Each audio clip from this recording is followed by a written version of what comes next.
Hey Patreon, thank you for watching. Sorry it's been a long time. My life has been kind of crazy lately, and it's been a long time since I've posted a video, but things are starting to kind of normalize to a certain extent, as best as they can. So I'm gonna start pushing myself to produce more videos. I wanted to talk today about preparedness and the Bible. I hear it often, people that are, believe in the Father, follow the Bible, Christians, Torah following observant people, Jewish, all these different kind of branches. And I've heard it from many say that, well, you don't have a lot of faith in the Father if you're, preparing. If you're a prepper, then you don't have a lot of faith in him. And because you are supposed to cast all our cares on him because he careth for us, that he takes care of us. And so that if you're, out there growing your own food or, storing up food, then well, you're not a very good follower. Your faith is weak. Well, I disagree. Last week's Torah portion was the story of Noah. There was some other, it was the first part of Genesis. And I was reading, and we've probably all heard Noah used as a, the first prepper kind of thing, but, was thinking more about it. He prepared. He had to obviously build a huge boat. Obviously, they were in. A lot of people say, "Oh, it was 40 days and 40 nights." No, it rained, or water poured down for 40 days and 40 nights. If you add it all up, they were in that boat, that ark, for 1 year. So he had to have enough food supply for himself, his family, and those animals for 1 year. So they didn't just, come up with that in a day or two. They had to prepare long term. It took many, many years to build and prepare for this. And so they were really prepping.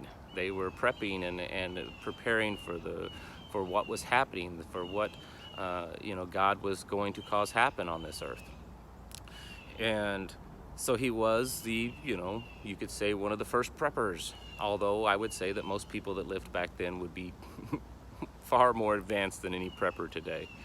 But anyways, the point being is that the Father had the power to just protect him.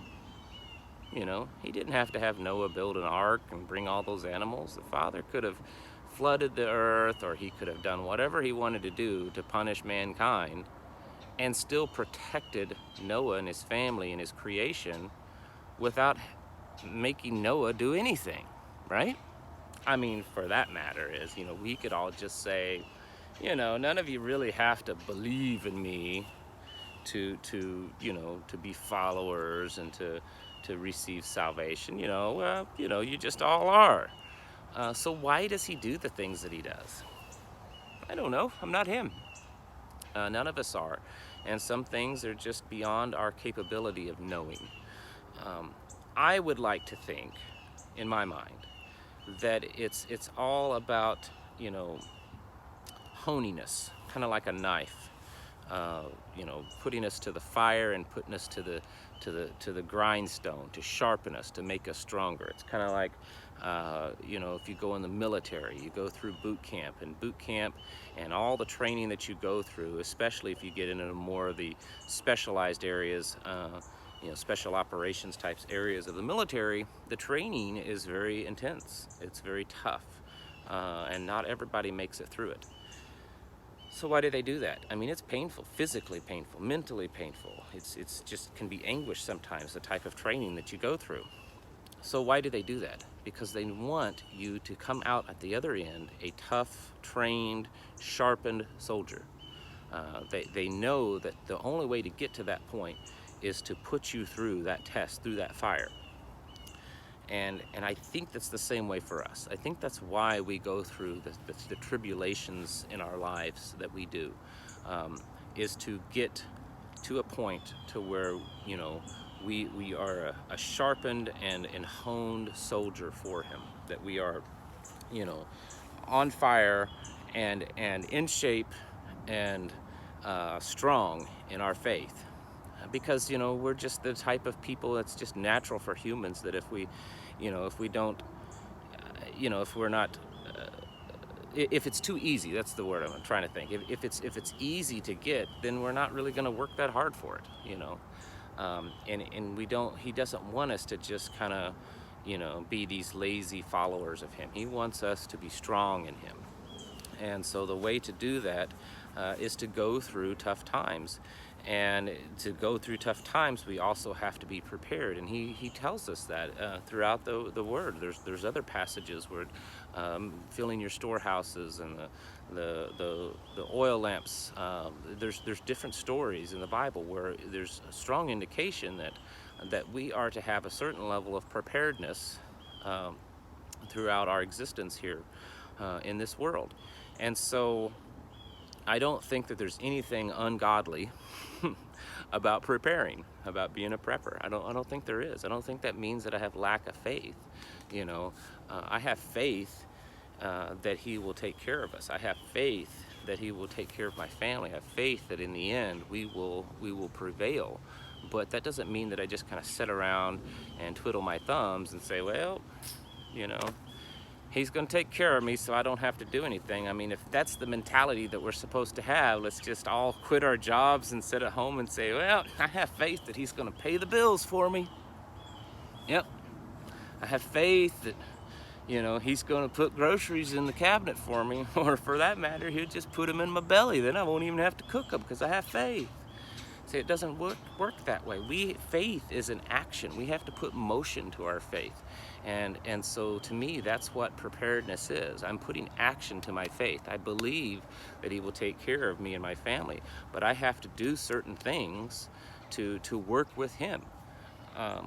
And so for those of you that may run into that, those family members or people at your church or synagogue or wherever your house of worship, or maybe just, you know, friends and neighbors that say, you know, oh, I thought you were a believer in God and you prepare, you must not be very much, you know, have much faith in him. I thought he'd take care of you. You can explain it like this and say, you know, I have to, you know, faith is an action.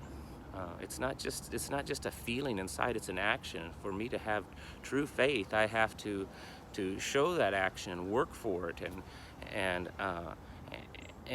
kind of in a way earn it, to earn those rewards at the end by showing myself true and faithful. So I just wanted to share that with you. I figure it's something that's a little bit more for Patreon than YouTube.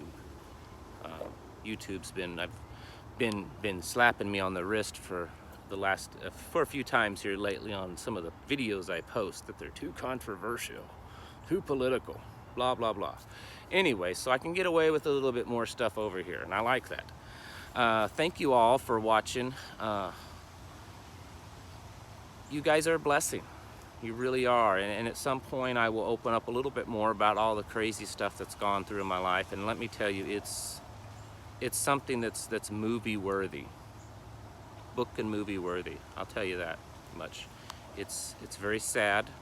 I've lost a lot, but I've gained some too in the last few months. But I've gone through some pretty severe tragedy. So anyways, thank you for watching, and I'll catch you guys in the next video.